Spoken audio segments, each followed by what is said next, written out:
Hi friends, welcome to DD study vlogs. இந்த வீடியோவில் previous இயர்ஸில் கேட்கப்பட்ட 5 பாலிட்டி கொஸ்டின் தான் பார்க்க போகிறோம். ஃபர்ஸ்ட் கொஸ்டின் பாருங்கள். டாக்டர் சச்சிதானந்தா சின்ஹாவை பற்றிய சரியான கூற்றினை தேர்ந்தெடுக்கவும் அப்படின்னு கொடுத்துருக்காங்க. முதல் கூற்று பாருங்கள். அவர் இச்சபையின் மூத்த உறுப்பினராக தற்காலிக தலைவராக தேர்ந்தெடுக்கப்படுறார். அதாவது எந்த சபைனா அரசியலமைப்பு நிர்ணய சபையோட தற்காலிக தலைவராக தான் டாக்டர் சச்சிதானந்தா சின்ஹா அவர்கள் தேர்ந்தெடுக்கப்பட்டிருப்பார். டாக்டர் சச்சிதானந்த சின்ஹா அவர்களோட இறப்பிற்கு பிறகு டாக்டர் ராஜேந்திர பிரசாத் அவர்கள், அதாவது நம்மளுடைய சுதந்திர இந்தியாவின் முதல் குடியரசுத் தலைவரான ராஜேந்திர பிரசாத் அவர்கள் வந்துட்டு நிரந்தர தலைவராக இருப்பாங்க. ஸோ அப்போ தற்காலிக அரசியலமைப்பு நிர்ணய சபையோட தற்காலிக தலைவராக இருந்தவர் தான் சச்சிதானந்த சின்ஹா. அது கரெக்ட். இச்சபையோட துணைத் தலைவர் கொடுத்துருக்காங்க, அதுவும் தவறு. இச்சபையோட தலைவராக தேர்ந்தெடுக்கப்பட்டார்னு கொடுத்துருக்காங்க, அதுவும் தவறு. தற்காலிக தலைவராக தான். ஸோ ஆப்ஷன் அந்த 2 and 3 வந்து தவறு. அப்போ 1 மட்டும் தான் சரி. ஆப்ஷன் ஏ தான் கரெக்ட். அரசியலமைப்பு நிர்ணய சபை வேற, வரைவு குழு வேற, ரெண்டையும் போட்டு கன்ஃபியூஸ் பண்ணிக்கிற கூடாது. வரைவு குழுன்றது இந்திய அரசியலமைப்பு, இந்தியன் கான்ஸ்டியூஷன் வந்துட்டு ரெடி பண்ணுறதுக்காக அமைக்கப்பட்ட குழு தான் வந்துட்டு வரைவு குழு. அதனுடைய தலைவர் வந்து டாக்டர் அம்பேத்கர் அவர்கள். இதையும் போட்டு குழப்பிக்க கூடாது. அடுத்த கொஸ்டின் பாருங்க. எவ்வகையான உறவு மத்திய மாநில அரசுகளுக்கு இடையே இல்லை அப்படின்னு கேட்டிருக்காங்க. ஆப்ஷன்ஸ் பாருங்க. சட்டமன்ற உறவு இருக்கு, நிர்வாக உறவு இருக்கு, நிதி உறவு இருக்கு. இது மூணுமே இருக்கு. ஸோ ஆப்ஷன் பார்த்தாலே தெரியும். பொது வகை உறவு அப்படின்ற ஒரு உறவு வந்துட்டு மத்திய மாநில அரசுகளுக்கு இடையே கிடையாது.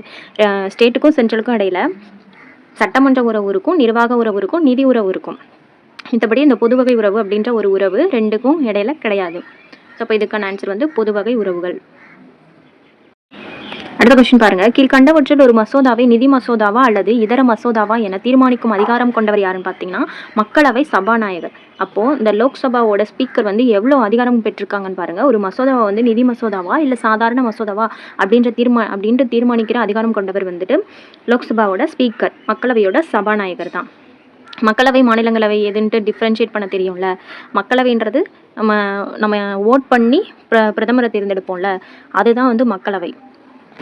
அப்போது ஒரு மசோதாவை நிதி மசோதாவா, இதர மசோதாவா, சாதாரண மசோதாவா அப்படின்னு தீர்மானம் பண்ணுறவர் மக்களவை சபாநாயகர். அடுத்த கொஸ்டின் பாருங்க. 1952 நடைபெற்ற முதல் பொது தேர்தலில் வெற்றி பெற்ற பெண் வேட்பாளர்களோட எண்ணிக்கை யாதுன்னு கேட்டிருக்காங்க. 52ல் முதல் பொது தேர்தல்னா அது வந்து சுதந்திர இந்தியாவில் நடந்த முதல் பொது தேர்தல். அதுக்கு முன்னாடி பிரிட்டிஷ் எலெக்ஷன் ஒன்று நடந்திருக்கும். ஆனால் 1952ல் தான் சுதந்திர இந்தியாவில் முதல் பொது தேர்தல் நடக்கும். அதில் எத்தனை பெண் வேட்பாளர்கள் வந்து வெற்றி பெற்றாங்கன்னு பார்த்தீங்கன்னா 22. 1952 52ல் 22 பெண் வேட்பாளர்கள் தான் வெற்றி பெற்றாங்க. 52 22 ஞாபகம் வச்சுக்கோங்க. அடுத்த கொஸ்டின் பாருங்க. எந்த அரசியலமைப்பு சாசன திருத்தம் டெல்லிக்கு சட்டசபையை பெற்று தந்தது அப்படின்ட்டு கேட்டிருக்காங்க.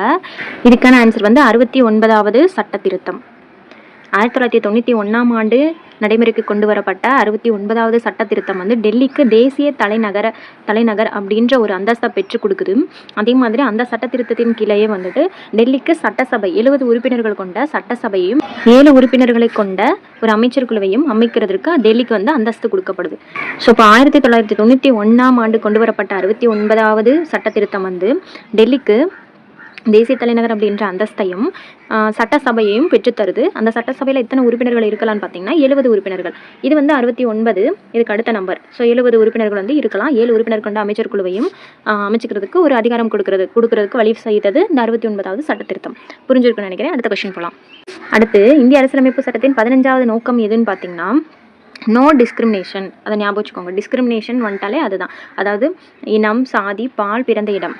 எப்படி ஞாபகம் வச்சுக்கிறான்னா ரேஸ், இனம், ரிலீஜியன், மதம், சாதி, கேஸ்ட், பால், செக்ஸ், பிளேஸ் ஆஃப் பர்த், பி, R² CSP. இதில் எந்த அடிப்படையிலும் எந்த ஒரு குடிமகனுக்கு எதிராகவும் அரசு வந்து பாகுபாடு காட்டக்கூடாது. நோ டிஸ்கிரிமினேஷன், பாகுபாடு இருக்கக்கூடாது அப்படின்றது தான் 15வது சரத்தோட நோக்கம். 15 நோ டிஸ்கிரிமினேஷன் ஞாபகம் வச்சுக்கோங்க. 15 no discrimination. Race, religion, caste, sex, place of birth, R² CSP ஞாபகம் வச்சுக்கோங்க. R² CSP நோ டிஸ்கிரிமினேஷன் 15வது சரத்து. இந்த வீடியோ உங்களுக்கு யூஸ்ஃபுல்லாக இருக்கும்னு நினைக்கிறேன். யூஸ்ஃபுல்லாக இருந்துச்சுன்னா லைக் பண்ணிட்டு ஒரு கமெண்ட் பண்ணுங்க. நெக்ஸ்ட் வீடியோவில் பார்ப்போம். டாடா பாய்.